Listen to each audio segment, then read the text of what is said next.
Kanak-kanak kena jeluak mesing baju kita. Adakah baju itu suci di mesing atau perlu dibilah baru suci? Jawabnya, faham gini dulu. Baju yang nak pakai buat semayang saja wajib basuh hingga bersih. Baju yang tidak pakai nak buat semayang tidak wajib basuh sampai bersih. Contoh baju pompeng hitam peletung, wajib tak kena suci daripada najis? Tak wajib. Sunat suci daripada najis. Kerana dia pakai baju tu bukan nak takbir semayang, nak nerak bawah kereta.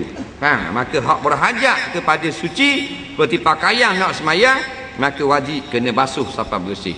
Dan pakaian seluar anak dia, anak umur berapa tahun dah? Anak dia umur 9 bulan. Anak dia nak semayang tak kaki umur 9 bulan? Tak. Maka sunat juga basuh sampai bersih, tidak wajib. Soalan seterusnya.